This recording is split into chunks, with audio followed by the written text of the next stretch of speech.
जय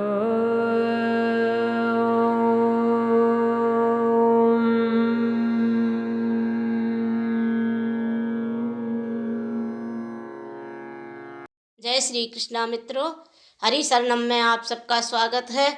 आप सबको नमस्कार है। चैत्र मास की कृष्ण पक्ष में आने वाली पाप मोचनी एकादशी की कथा का हम और आप मिलकर श्रवण करेंगे। युधिष्ठिर ने पूछा, भगवान, फाल्गुन शुक्ल पक्ष की आमल की एकादशी का मातम मैंने सुना, अब चैत्र कृष्ण पक्ष की एकादशी का क्या नाम है, यह बताने की कृपा कीजिए। भगवान श्री कृष्ण बोले, राजेंद्र सुनो, मैं इस विषय में एक पापनाशक उपाख्यान सुनाऊंगा, जिसे चक्रवर्ती नरेश मानधाता के पूछने पर महर्षि लोमस ने कहा था।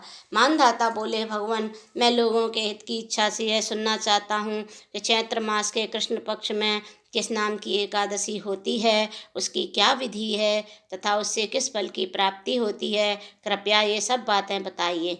लोमस जी ने कहा, नृपश्रेष्ठ, पूर्व काल की बात है। अप्सराओं से सेवित चैत्र रथ नामक वन में, यहाँ गंधर्वों की कन्याएं अपने किंकरों के साथ बाजे बजाती हुई विहार करती हैं।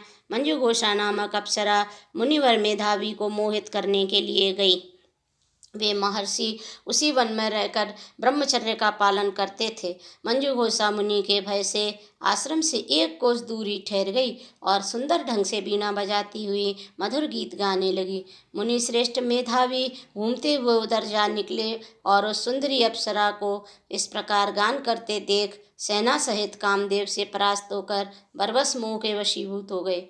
मुनि की ऐसी अवस्था देख मंजू घोषा उनके समीप आई और वीणा नीचे रखकर उनका आलिंगन करने लगी। मेधावी भी उनके साथ रमण करने लगे। काम बस रमण करते हुए उन्हें रात और दिन का भी भान ना रहा।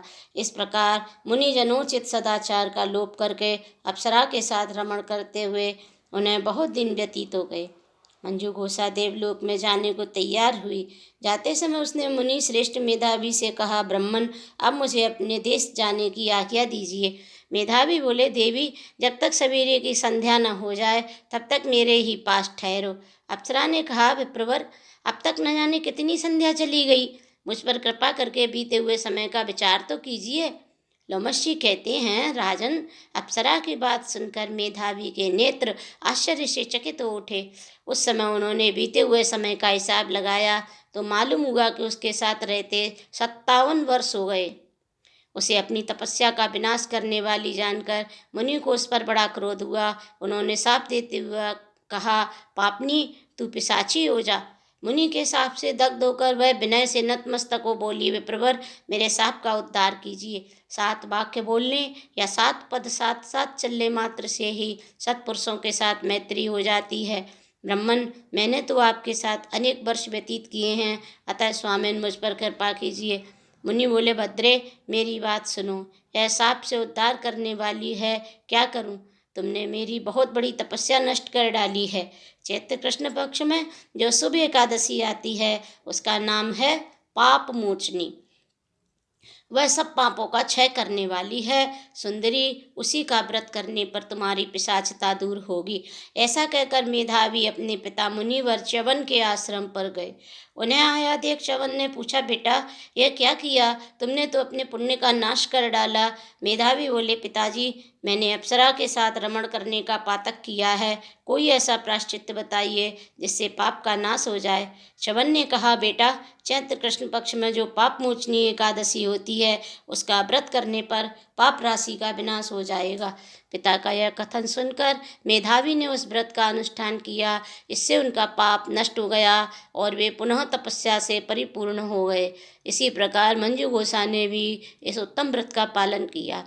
पापमोचनी का व्रत करने के कारण वह पिशाची योनि से मुक्त हुई और दिव्य रूप धारणी श्रेष्ठ अप्सरा होकर स्वर्गलोक में चली गई। राजन, जो श्रेष्ठ मनुष्य पापमोचनी एकादशी का व्रत करते हैं उनका सारा पाप नष्ट हो जाता है। इसको पढ़ने और सुनने से सहस्त्र गोदान का फल मिलता है। ब्रह्मत्या, सुवर्ण की चोरी, सुरापान और गुरु पत्नी गमन करने वाले महापातकी भी इस व्रत को करने से पाप मुक्त हो जाते हैं। इसलिए चैत्र मास के पाप मोचनी एकादशी की कथा अवश्य श्रवण करना चाहिए और व्रत करना चाहिए। व्रत ना भी करें तो कथा अवश्य सुनना चाहिए। नारायण हरि। जय श्री कृष्णा मित्रों।